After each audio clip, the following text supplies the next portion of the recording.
Now to our Heartland special investigation into UFOs. Take a look. And some special cell phone video made by 7th graders at J. Crockett Farnell Middle School in Tampa, Florida. UFO sightings seem to be on the rise.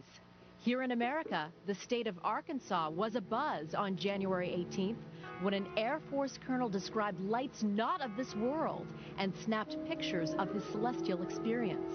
The Air Force stated the incident was due to new experiments.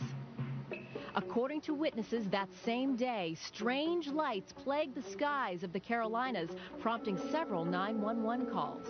And just days ago, on the 29th, Hawaii was mighty flighty when a UFO was reported over the South Shore sky.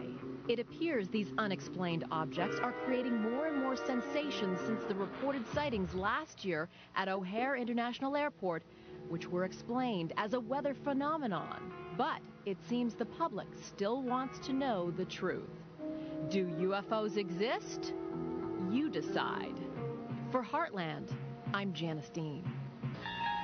And some special cell phone video made by 7th graders at J. Crockett Farnell Middle School in Tampa, Florida. Raise your hand and say yes if you know anyone who has ever seen a UFO. Yes. I think there's a big chance there's no intelligent life on another planet because it may have been hit by a comet just like Earth. Now it's gone. The poof.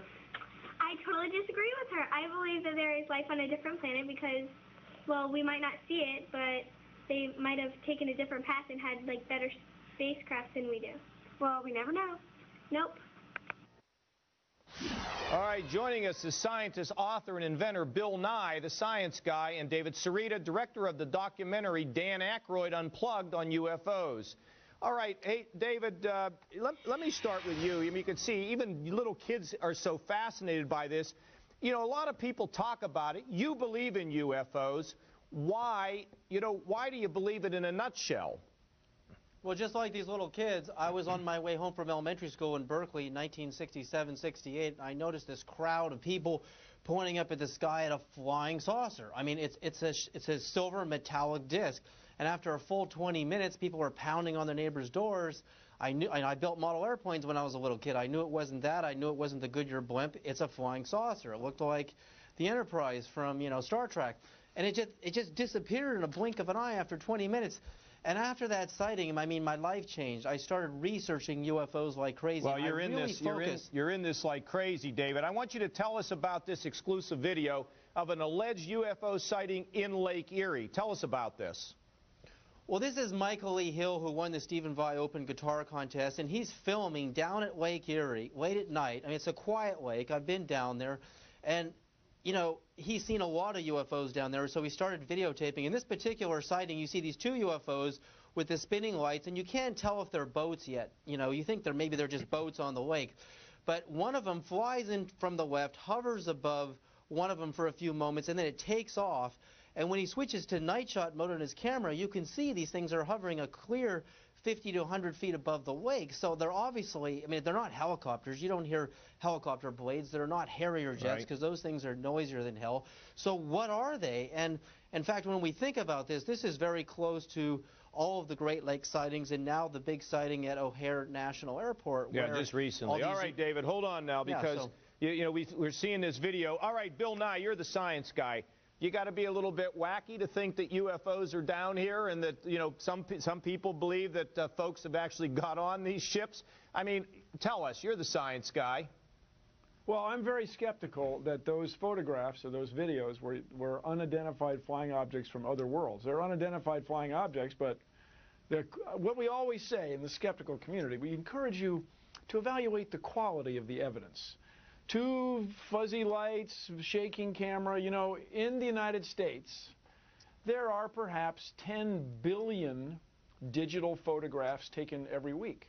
In the world, perhaps 10 times that. So with 100 billion photographs, let's say a month, you'd think you'd get one good picture, just one good picture. Those pictures to me are lights in the sky. And I with all due respect, the spinning hubcap thing looks like it was something that was on my show almost 10 years ago. We had a bit called the Hoaxer 2000 where you'd hang a spinning disc from a fish line. And it's just the quality of the evidence is so low in this case. David, what if it doesn't compel me? Good point, Bill. David, what about the fact that people have this great penchant for, conspiracy? People think there's conspiracy about everything. I mean, Lady Di, the conspiracy there just won't go away. So how do you Area 51? Well, I'm talking to David about this. How do you separate, David, the conspiracy stuff from what could be real? And Bill's comment about these things, they could be made in a lab. I rely on the expert witness testimony. You have Major Bob White, who test flew the X-15 at Edwards Air Force Base. He's the first man to travel Mach 4, 5, and 6.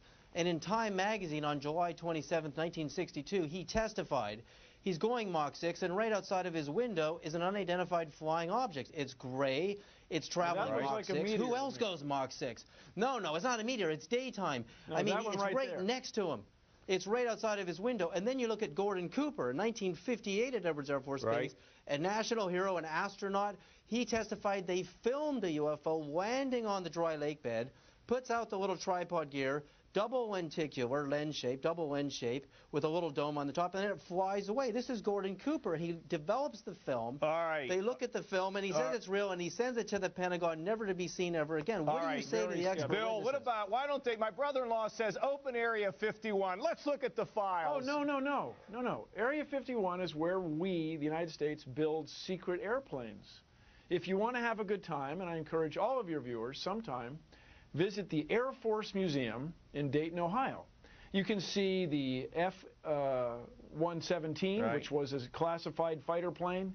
You can see the HAV Blue, which is a light blue colored anti-radar plane. You can see them all. Yeah, it could be the military. No, it's just that it takes about 20 years for the military to reveal these things. Well, in the meantime, and David might concede that. Guys, we're out of time. This debate could go on forever, and guess what? I think we're going to end up having it again. I want to thank you both for being with us.